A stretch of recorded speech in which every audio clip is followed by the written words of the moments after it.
Welcome to the lunation situation. We are going to talk about the upcoming full moon in the sign of Pisces, and that occurs at 7 degrees and 24 minutes. So look where 7 degrees of Pisces falls in your personal chart to see what this full moon is lighting up for you. As always, I'm going to explain to you what a full moon means.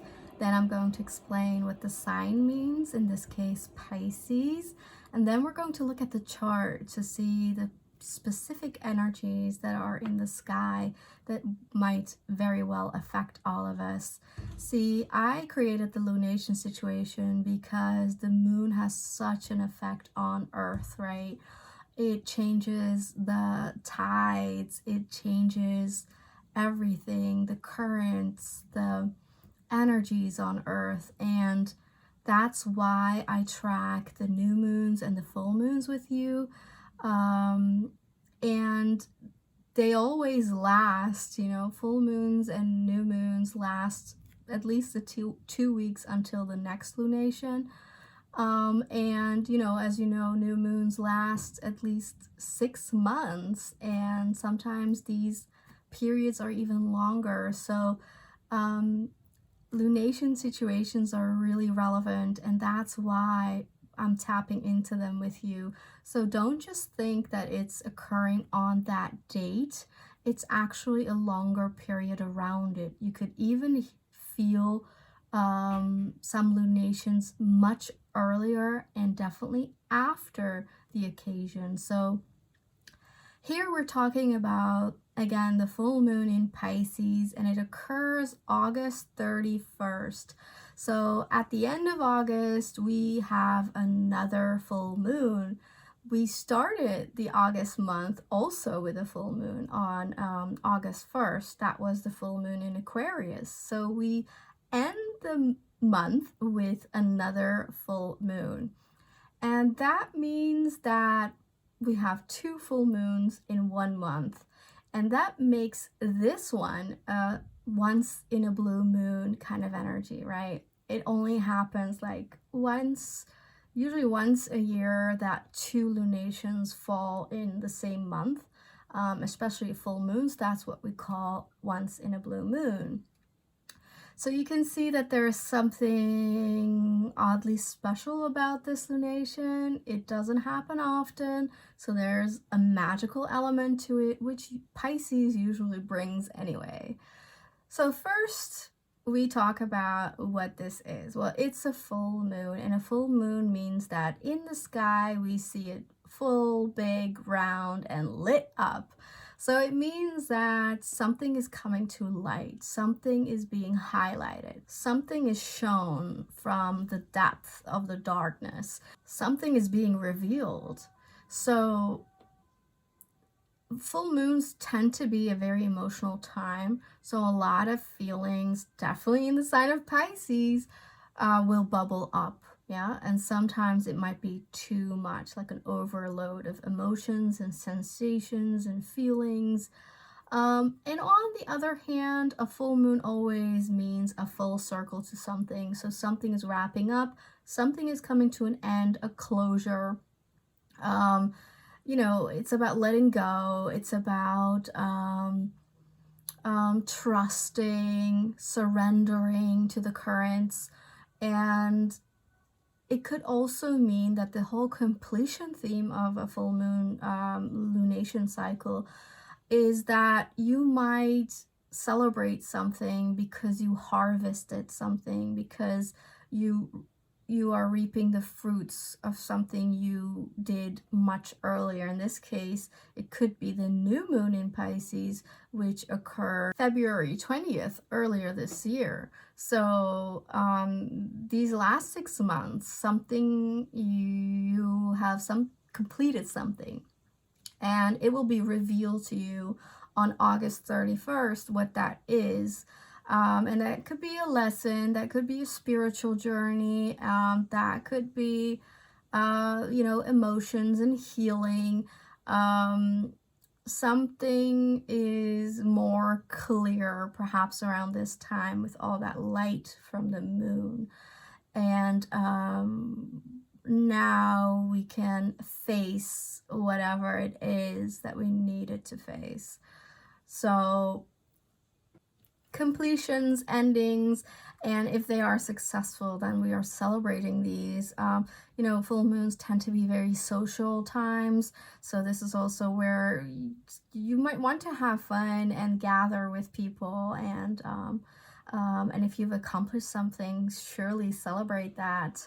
Then the sign of Pisces. Well, I am Pisces sun, so I can really tap into this energy. The Pisces sign is etherical. It taps into the magic of life and more. It can tend to be really romantic and, you know, enjoys fantasizing and daydreaming and imagining the wonderful sides. You know, it dreams maybe other realms, other worlds, other lives. It just seeks a very profound spiritual divine experience, or at least tapping into that source energy. That's what Pisces needs. That's what Pisces is about. But if you stray your way, then, you know, if you are not able to find that divine source, if you're not able to connect to it, to your own intuition, to trust it, to surrender and flow with the Pisces energy, then it tends to express itself sort of negatively. So you would want to escape your reality. You would want to use all kinds of addictions to feel a sense of usefulness, a sense of purpose, you know. I mean, it comes from not feeling a sense of purpose, right? Not feeling a sense of connectedness. But it's that deepest desire of Pisces to connect, and not just people around you, but to connect to what is life about, and what is my purpose, what's my soul, and what's my soul journey after this. Like, it's the biggest picture. And as I said, like, the Pisces energy's survival is all based on the connection to the divine, on your spiritual journey. So, you know, it sounds a lot of woo-woo, but it's actually very necessary. Interestingly, this is a full moon, right? And Pisces is the last sign of the zodiac, the 12th sign. So the Pisces energy is also very much about endings and completions, because it's the end of the zodiac. It's where everything wraps up and it finalizes, right?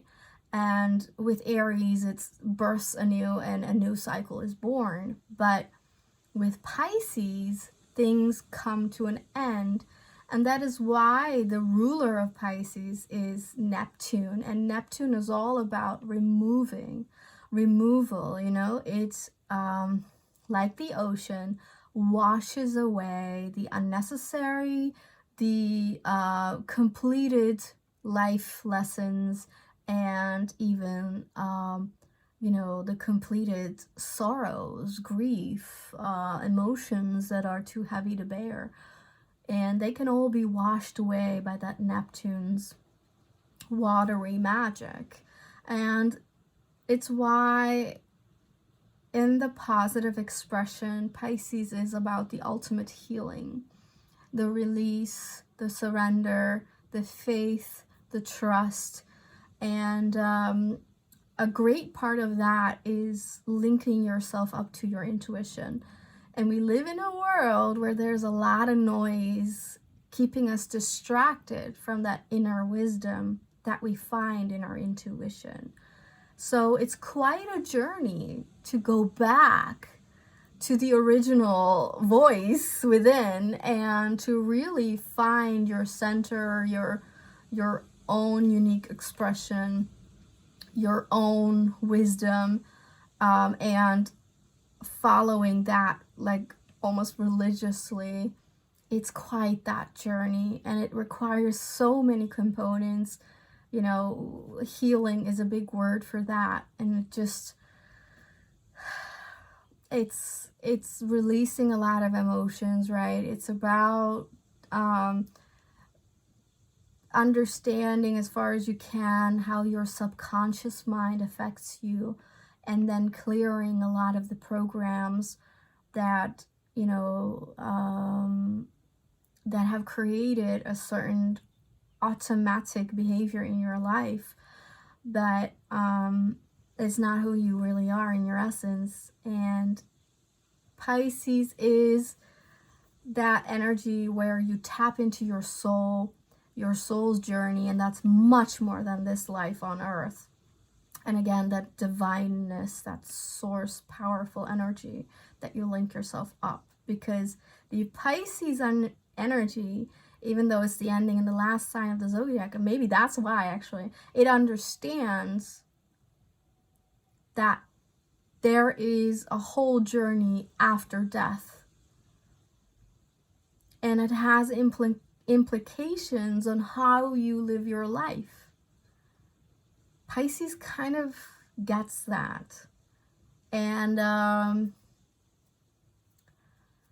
it's a water sign, right? It's very emotional in the sense that it absorbs energies, it feels into situations, it knows what is being unsaid, what is being felt through others. And that is so overwhelming to feel so many emotions. So naturally, with this full moon in Pisces, you could feel very overwhelmed yourself with a lot of feelings with a full moon bubbling up, right, from the really depth of not even knowing maybe where it comes from. And we're just invited with this full moon in Pisces to release so much, to release a lot of the baggage and the energetic emotions that are done, are completed. And this is where we really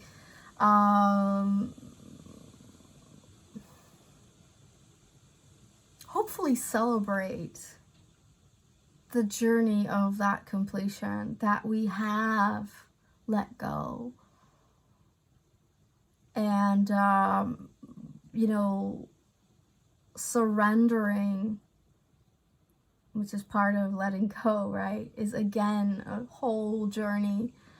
Pisces is also about, like, it's the higher octave of Venus. So it's all about really major loving energies.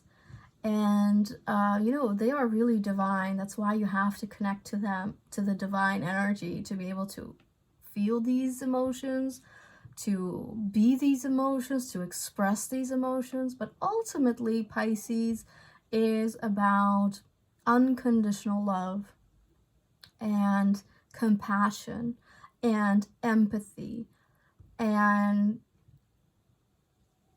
forgiveness, which is part of letting go and that surrender. As everybody says, it's not about that you're okay with what happened, but it's part of compassion that you want to forgive because you have compassion with yourself, knowing that you deserve the release, and that ultimately, from the highest perspective of ultimate divine love, you even have compassion for that person. And so you forgive because you want the best for yourself and you want the best for the other person. I guess the connection to Venus is pretty important. As the lower octave of Pisces, or Neptune, Venus is where we tap into our personal love, our love for self and perhaps a partner. And then Pisces and Neptune expands on that, right? So the Venusian self-love and love for a partner is really important because that's the building block. Without that, you cannot evolve and tap into the Piscean realm of love, where there's compassion, empathy, and forgiveness, and surrender and faith. No, you can't do that if there is no sense of self-worth. So it's required that we learn boundaries. Otherwise, these Piscean energies are lost. And it's very hard to deal with life otherwise. So even though it's not necessarily a Pisces theme, because Pisces is boundaryless, boundless, yet for that energy to function properly, we have to develop self-love and connected to that boundaries. Because when you really truly love yourself, it's easier to say no, and it's easier to say this is mine and this is not mine. This is yours, and I don't take what is yours. It's a requirement.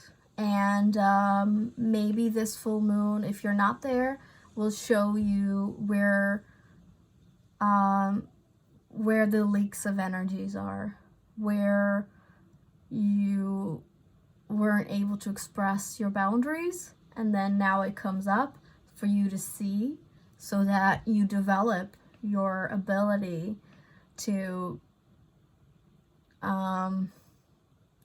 begin this Piscean journey where you find compassion for yourself first.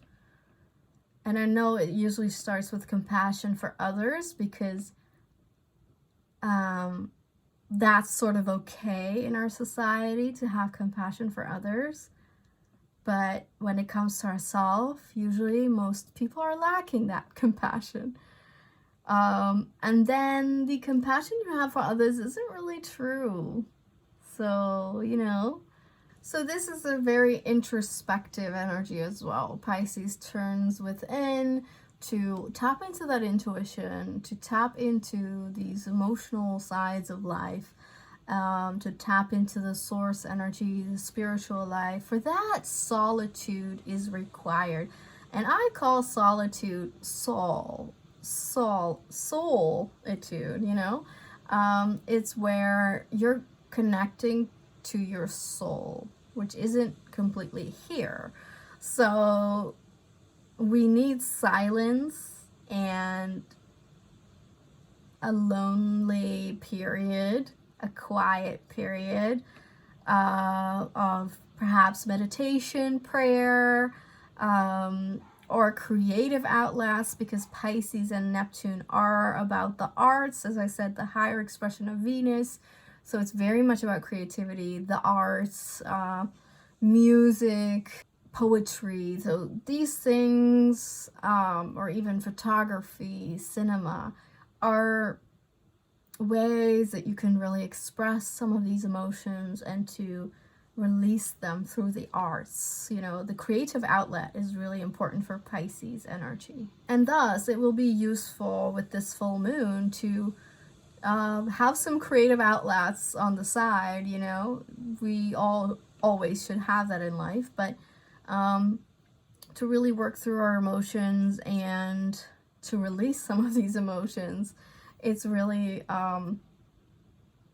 important that we do that. So maybe this is a perfect time to get your paintbrush out and to make a beautiful painting about how you feel during that August 31st super blue moon. Pisces is also about the unseen energy. So here we tap into the psychic realm of, angels, spirit guides, the afterlife, sort of, and our lost ones, our loved ones that are past. And it's just, the veil gets thinner between this world and the rest of life. Whatever you're feeling, and like psychically tapping into is probably much more real than you think.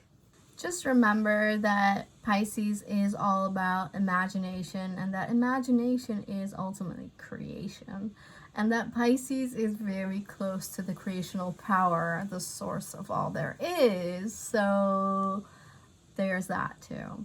And with it being a full moon in the last sign of the zodiac Pisces, this is an excellent moment to do releasing rituals, you know, burn them candles to let go, burn your Palo Santo and your sage, and to really, you could soak in a bath to release and do an active, like, intentional prayer to call the water to absorb your absorb the emotions you want to release, and through the bath water it goes away. And this is also where we can be very appreciative, very grateful for, you know, the blessings in our life.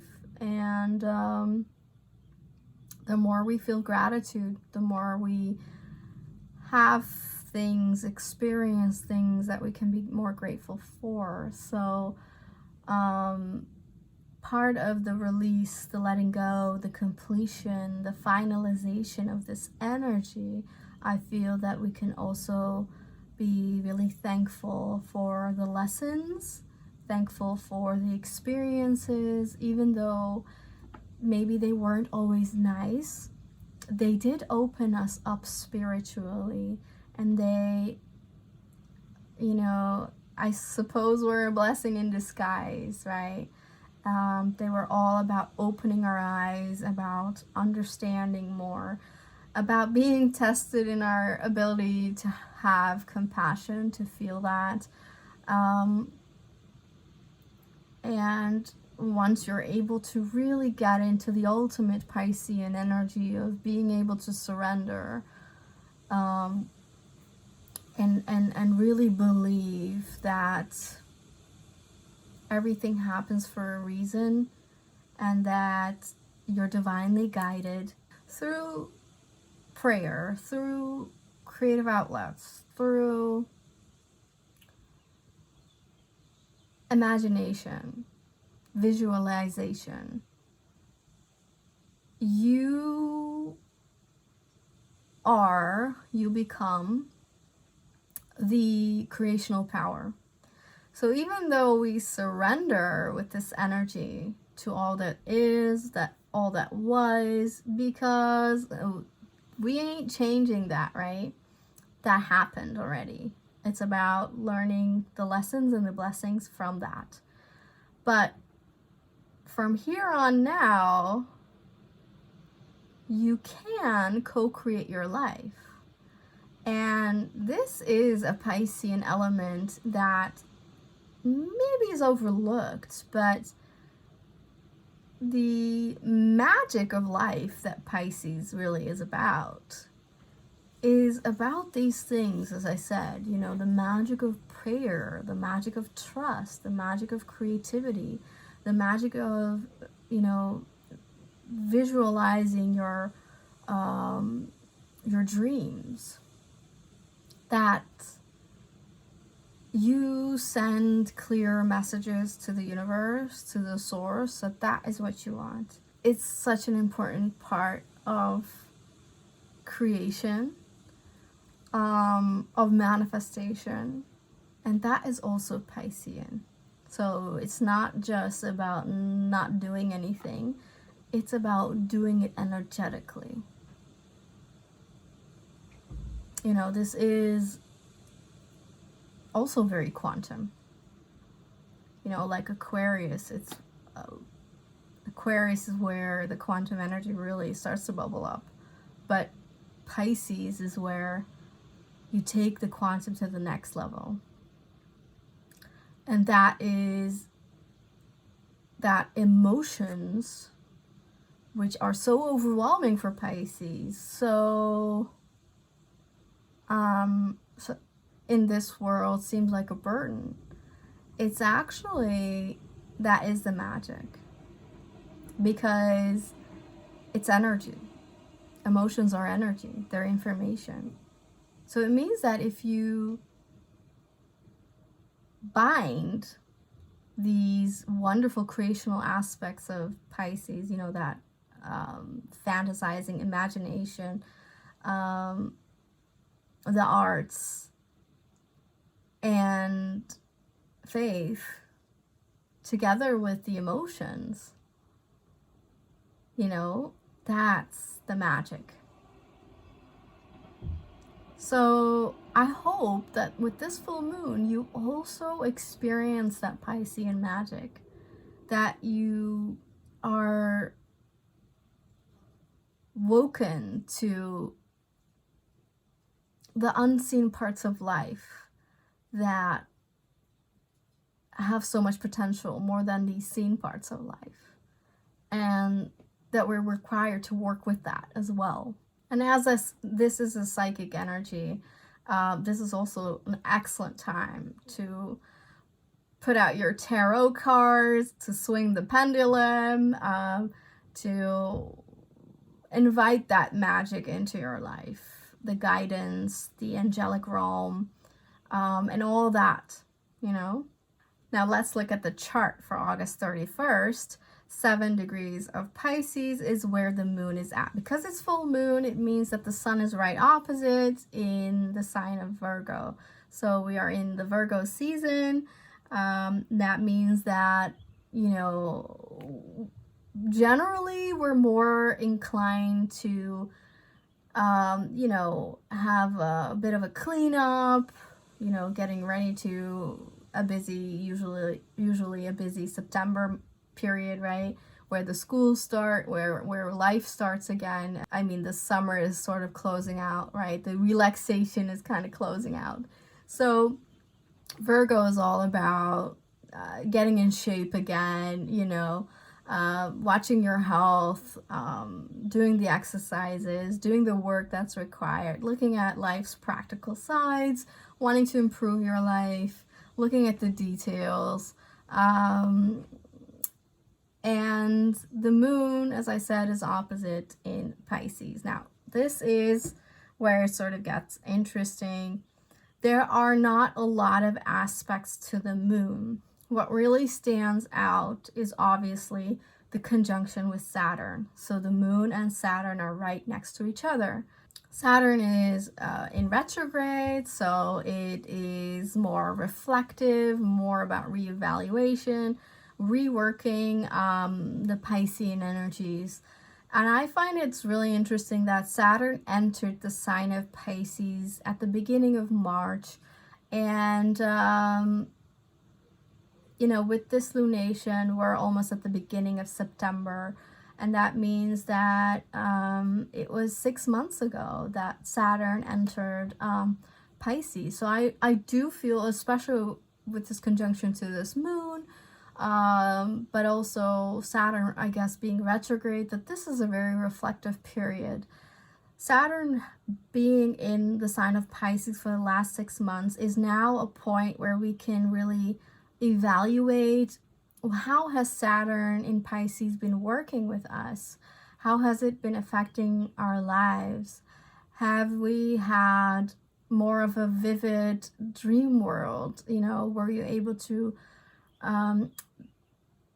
remember them more? Are you able to understand the messages? Are you doing the healing work? Are you doing the routines, the habitual routines that are required to tap into your intuition, to the spiritual life? And I have always felt that Saturn in Pisces is all about the maturity of your emotional world.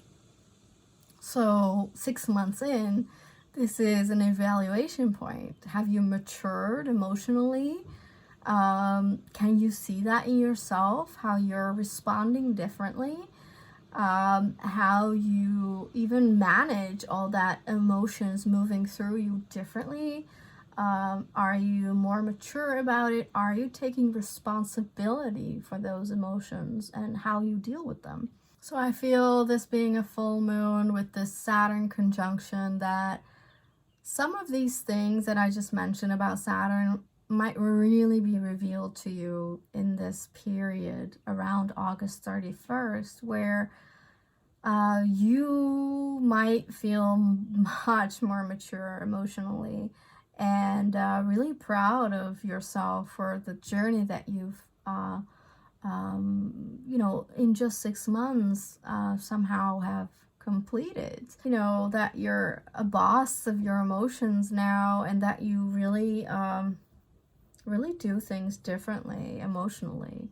And perhaps you notice how much more you're able to tap into your intuition, how much more you trust it, feel it, hear it, and follow it. And, this is also a checking in point, as well as a pat on the back of yourself. Like, oh yeah, I've really done a spiritual practice that has given me so much.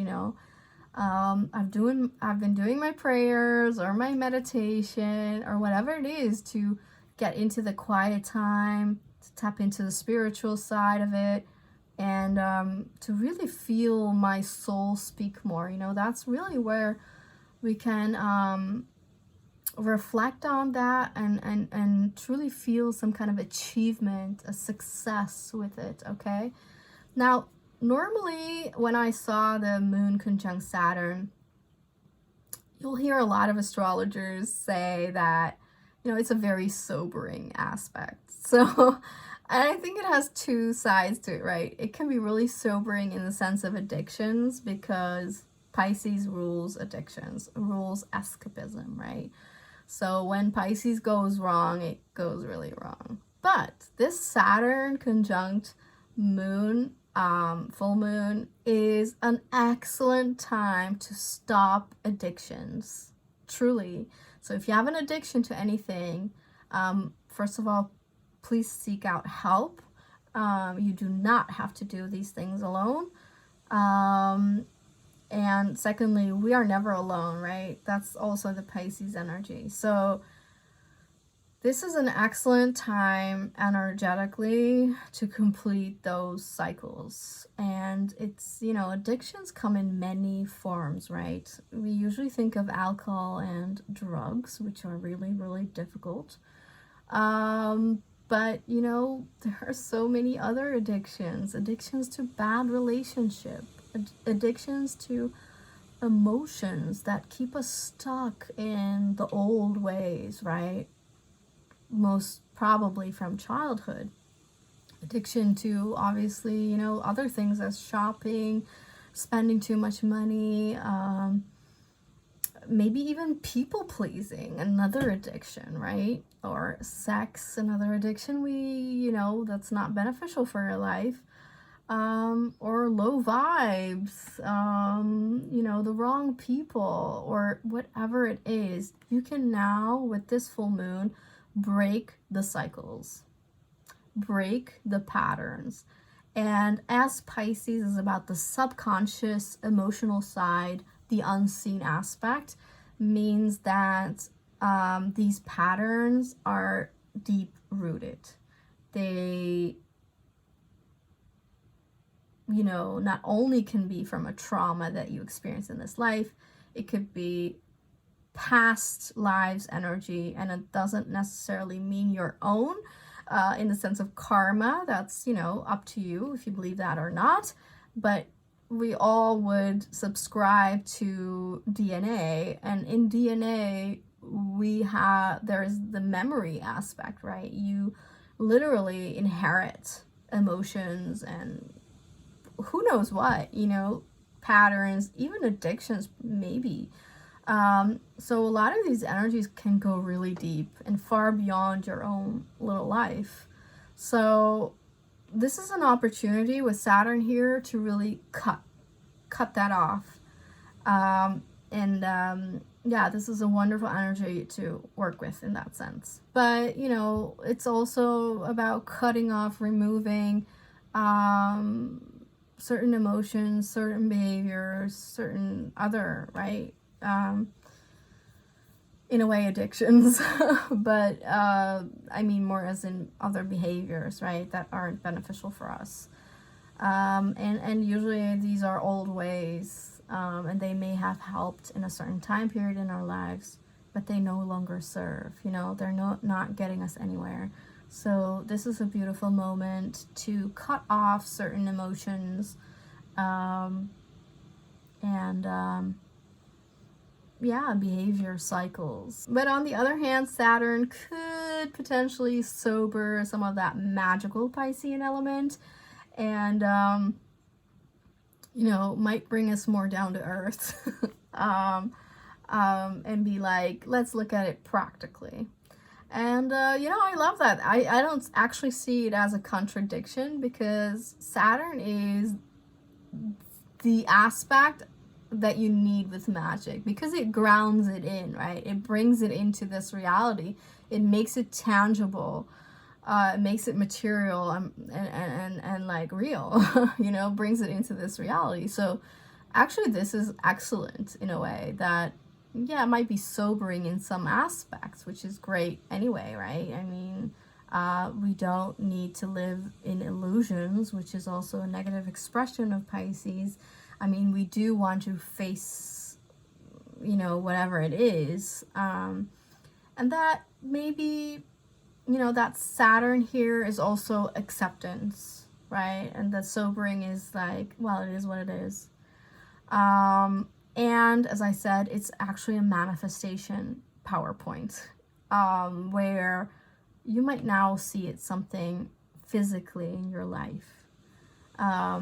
If you've done the healing work since February 20th of this year, when we had the new moon in Pisces, but that was also when Saturn was in Pisces for like, no, actually Saturn wasn't in Pisces yet back then.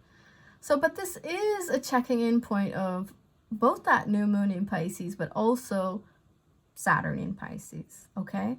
So it is a moment where you could really harvest something that you've done successfully these last 6 months. And it has to do something with energetic healing, emotional healing, and just overall maturation, you know? And it can, I really feel that it will be physical, it will be tangible, the magic will be real. But in case you were living an illusionary life, then this might be the bursting of the bubble, right? With Saturn being like, no, let's redirect and let's realign, right?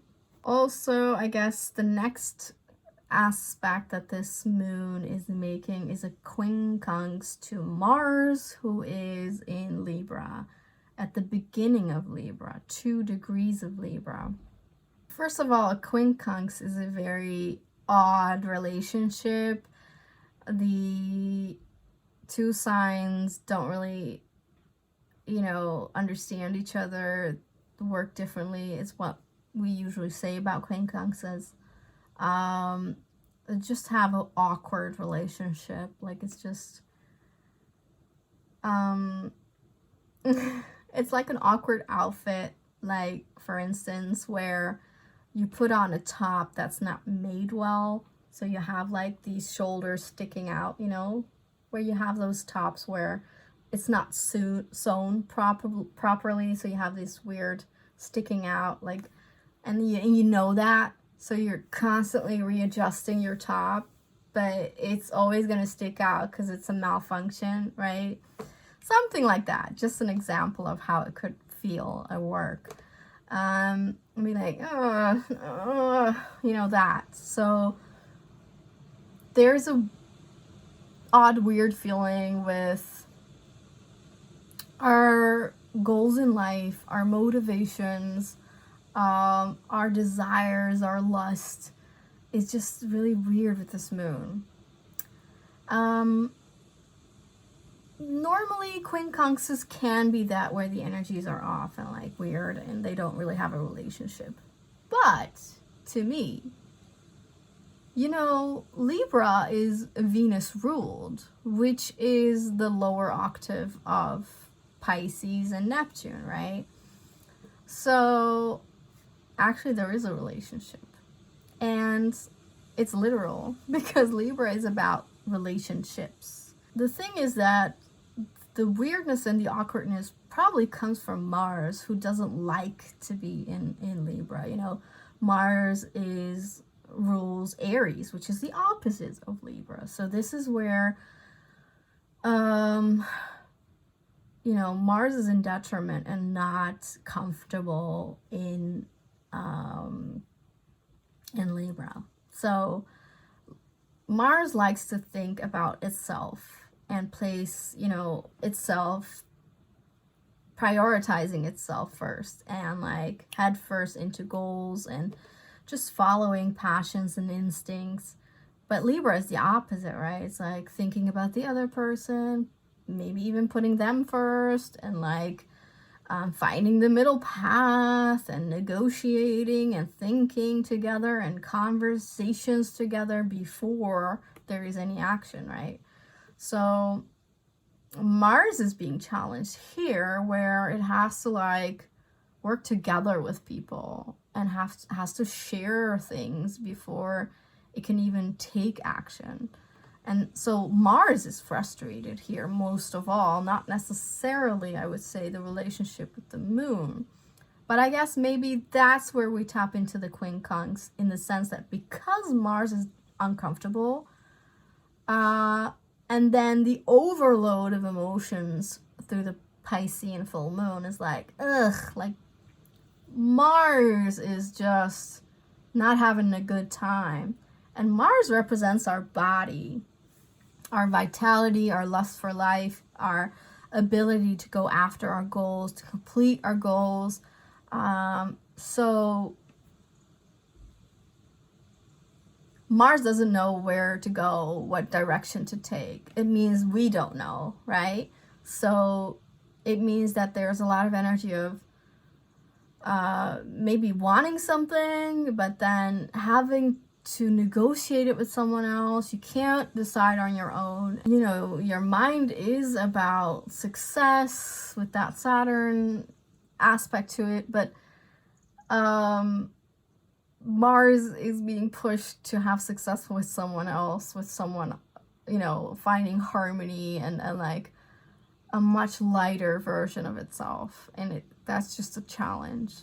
Clearly, there is a relational aspect, right? Mars in Libra about relationships. Mars is that masculine energy, but, you know, the masculine side in relationships. It is about passion, lust, and sex drive. Mars is being pushed sort of to find a relationship with someone else where two people matter and not just the masculine aspect. And the Piscean moon just wants a lot of romance and a lot of love and, you know, the fairy tale and the magic. And Mars is like, get real. Like, it's so weird for Mars. So we might feel a little bit off with just, we want certain things and we do want the relationship and the love, but it just feels awkward. Like the emotions might be, maybe the emotions feel weird in the body. That's what it is, probably. The emotions and the thoughts just, they just don't mash. And it's like, so there is a bit of a discomfort with our physical aspect in our lives. Interestingly, Mars is conjunct the supergalactic center, which is the massive black hole of the Andromeda galaxy, which is our neighboring galaxy close by. We live in the Milky Way galaxy. So it's interesting that Mars is tapping into the supergalactic center energy at 2 degrees of Libra. So, you know, I guess this is also where the masculine energies in this world are being upgraded and getting massive galactic energies from Andromeda, which I simplistically view as, you know, where the princess of Andromeda comes together with Perseus. You know, that's the story around them. And so this is a love story of two people coming together in the most oddest way. I guess maybe it is a bit of the, is it the twin flame journey? I don't know. It's interesting that's 2 degrees, which is, you know, 2 is 1-1. So it's partnerships, it's lovers, right? So, and then the whole Andromeda story connected to it.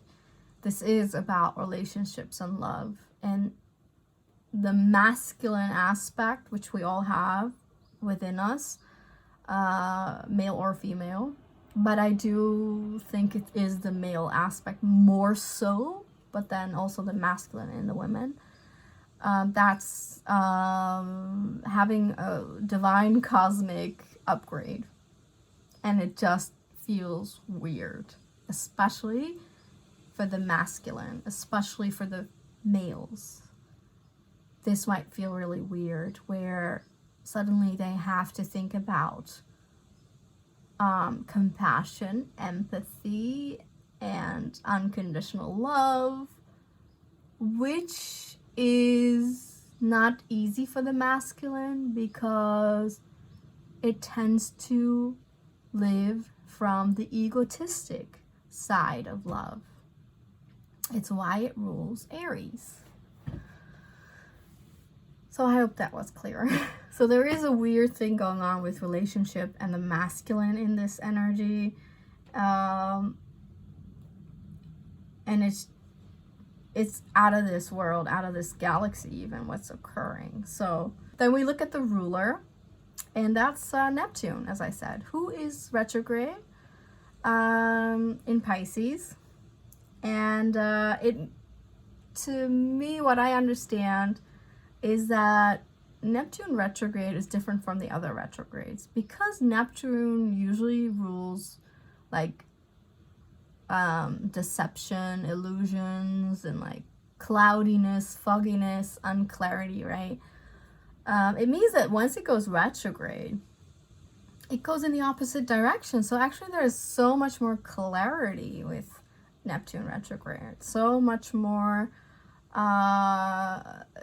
you know, seeing what's actually occurring, and all these illusions are just, you know, the bubbles are bursting open. We can see through the lies and the deceit with this Neptune being retrograde. Now, I just had a whole story about Mars, 2 degrees of Libra on the galactic center. Well, it's opposite the ruler of this lunation, which is Neptune. So this is again, hard on Mars, a difficult pull and push between, you know, in a way, sort of your selfish needs and goals within relationships, and on the other hand, a more expansive view on love and relationships, and expanding on beyond the earthly life. And that has implication on relationships and love, right? So there's a tug of war. It's a real tug of war with Mars. There's a battle between taking a higher perspective, you know, and then Mars not really wanting that. But Neptune is more powerful. So again, this is that cosmic galactic upgrade of divine loving energies within the masculine and male, okay? But August 31st, in like Oriental astrology, which is where astrology is from anyway, they see eclipses, especially solar eclipses, the energy coming in way beyond the actual occurrence. So we have a solar eclipse on October 14th.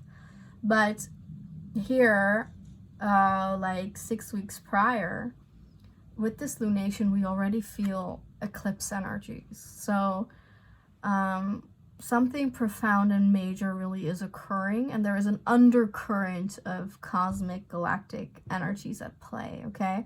That's important to know, that we are entering eclipse energies, even though the eclipses start in October.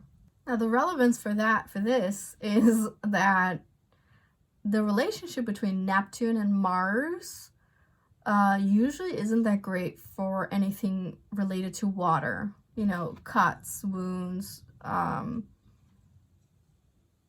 body, right? Physicality, vitality, in a way, thus health. And then Neptune can represent toxicity and poison. So the relationship between Mars and Neptune isn't that great here, and especially with the solar eclipse, because the solar eclipse energy, I heard from Oriental astrology, is that it can really enhance the parasites in fish. So as this is a full moon in Pisces, and as, you know, which is the fish, and then ruled by Neptune opposite Mars, this is enhancing the poisonous, the toxic effects of water and the things living in water. So I guess this is not a good time to eat raw sushi or like raw fish, because that's where parasites are thriving. So be careful, you know, this is ancient wisdom. Do what you want. I am not a medical advisor, so obviously check out real medical advice, right, from your doctor or whatever. But this is what astrologically is being said about these energies. So you might also want to be careful with anything related to water. This could potentially be also like boiling water. I guess in a way also like big waves in the water, like tsunami energy maybe, because it's air. Mars is in air, and Neptune is in water sign of Pisces. So this is, you know, storming up the waters. So yeah, be careful with seafood, be careful with water. You know, it could also be leakages in the house and stuff like that.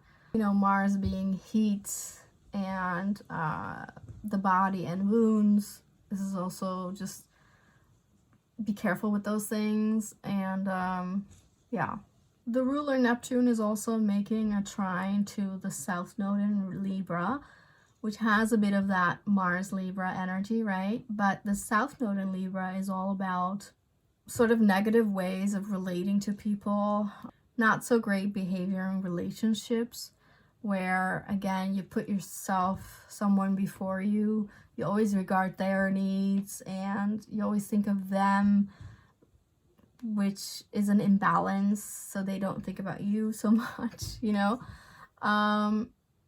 So that's the South Node in Libra, where the relationship harmonics is off. And you know, the South Node in Libra is what kind of can bring up breakups and like divorces. The trine to Neptune is a removal energy. So this is again where relationships can end and be removed out of your life, because as they say, God sees and hears things you don't. It's that kind of energy, you know. And it's just also no longer an energetic or emotional fit together, you know. And we really have to honor the things that don't work and release them, right? But I guess in the most highest expression of this, it could actually bring a lot of clarity within relationships with this Neptune retrograde. And it could also bring a divine aspect to your relationships, and like releasing old baggage and karma and the stuff that didn't work within the relationship or within even business, or like, you know, clients or partnerships beyond just relationships. So Neptune might also remove some of the stuff that is actually beneficial for the relationship. So it doesn't have to be bad, you know. It's all about where you are at, and in this case with relationships, where the partner is at, right? That determines the result. So in the higher expression, this can actually bring in more compassion, more divine love, more unconditional love to the relationship. It could also mean that it ends because it's, as I said, no longer an energetic, emotional fit, and that you can look at it from that compassionate view and that unconditional love. And something I love and something that I've been discussing in my astrology course for 2023 that I created before this year started. And in that I talk about what I talk about now, which is the sextile that the ruler of this lunation, Neptune, is making with Uranus. And Uranus in this lunation is retrograde at 23 degrees of Taurus. So in this year, 2023, Neptune and Uranus are inching together again in a sextile. Okay, so that means they are working together and the energies are mashing, and they're definitely having an impact on the collective. And you can see it like a weather report, right? So this affects everybody, and this affects the whole energetics, the whole experience we're having this year. And so from this lunation on, they're inching together again in the sextile. So it means, for instance, here they're like 3 degrees apart. So they're really 3 degrees orb within the sextile. So they're really coming closer in that sextile. And in my course, I talk about channeling this phrase where when I saw this sextile between Neptune and Uranus, I was like, a whole new world. You know, I really got that. I got that song, you know, and it's very Neptunian to hear music. You know, music is harmonics, is frequency, is energy, and energy is actually emotion, right? Energy, emotion. So it's all the same. It's not a coincidence that Neptune is about music or sound. You know, it comes with Uranus being about the new, the changes, the surprises, the shifts, the breakthroughs, the awakenings. And in Taurus, it's about the life, earthly life, our basic needs, our, you know, day-to-day reality, our, you know, our six senses, just the basic human behavior, needs, and desires. So it's where the material world exists and the sensations within your body. So that's why I guess I got the whole new world phrase. And this is, you know, Uranus represents the supernatural. It goes beyond in consciousness, and it's where we tap into really futuristic ideas way ahead of this time, and we can have long-term goals that hopefully benefit the entire humanity. Okay, so it's the supernatural meeting the transcendental, which is Neptune. So we go beyond here in consciousness. This is a massive upgrade in emotions, therefore energies, and not only is it a frequency upgrade, but it's just, it comes together with an understanding, a higher perspective on things. And it makes way to these beautiful Piscean energies. You know, you need the higher perspective to be able to express compassion and to express, you know, divineness, divine love here on this earth. So this is affecting all of us, and I think it's beautiful. So this is a nice gateway between Uranus and Neptune that's going on with this lunation, and has an extra effect because Neptune is the ruler of this lunation. So this is a really real thing that's occurring, and that's, I guess, why I began this video with there is magic. There's a magic going on, and it is a once in a blue moon, so that too, you know. So there is something really massive upgrade, a massive breakthrough, a massive healing and awakening going on. And I just hope that you can really feel that, express that, share that, be that, you know. Then last but not least, there are 2 retrogrades in this chart. You know, Venus is retrograde. It's almost completing its whole cycle. It goes direct September 4th, which means, you know, 4 days after this full moon. You know, as Pisces and Neptune are the higher octaves of Venus, there is some correlation in the sense that this is a wonderful reflective period, or something coming to light with this full moon, also about this Venus retrograde in Leo journey that she has been going on in like around 40 days, you know, with this lunation. But the Venus retrograde in this chart is squaring Jupiter. And this means that there could be some extravagance going on with this lunation, okay? We might feel discomforted with some aspects of this reality. And as I said, you know, Pisces is all about the emotions, usually the overwhelm of emotions because it's so much. And then the full moon revealing all of that. So it's an intense period. And I think this Venus square Jupiter shows that we might deal with these intensities through overdoing, overindulgence, you know, spending too much, eating too much, seeking out too much pleasure. So careful with that. As I say, actually squares are all about manifestation and attention, right? It requires our attention. That's why it's creating discomfort for us to notice it. So this is about relationships, and this is about the heart, and this is about feeling good, and this is about loving yourself so deeply, so profoundly. This is about inspiration again, joy in your life again.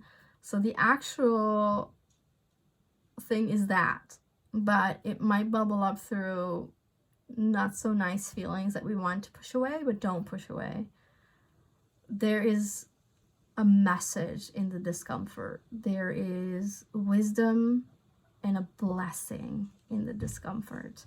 So we do not want to escape these feelings. We want to break through and really find the pleasure and inspiration again, and to find our own great self-worth, self-love again. Putting your heart first, feeling into your heart power is what it's all about, okay? Just being really courageous and really bold, and taking great care of yourself. The second retrograde in this chart is Mercury. And Mercury has been retrograde in Virgo, where the sun is at as well, for at least a week during this lunation. And it means that it still has like 2 weeks to go. It will go direct September 15th, okay? Mercury being a retrograde in Virgo is all about, you know, rethinking, reevaluating your health, your wellness, your thoughts, your ability of, you know, what can you improve more in your life? How can you make it better, more efficient, more practical in your life? Getting things in order, you know, checking up, making lists, making plans, and going over them. And that's what Mercury is basically about in Virgo. But it's trining this same Jupiter in Taurus. And because Jupiter and Uranus are kind of close, it is also, the Mercury retrograde is also trining Uranus in Taurus. So this is really interesting, and to me, this seems to be good news, okay? This means a great blessing in disguise. This could be wonderful information and really interesting, innovative, wild thoughts that are very beneficial for you. So check in on your mind. It is getting some upgrades, some lessons, some blessings, and this could come in with, you know, nice opportunities, or at least nice news or information. So that's the full moon in Pisces. I think this is a wonderful one. So I hope you can feel that wonderfulness. See you in the next lunation situation. Bye.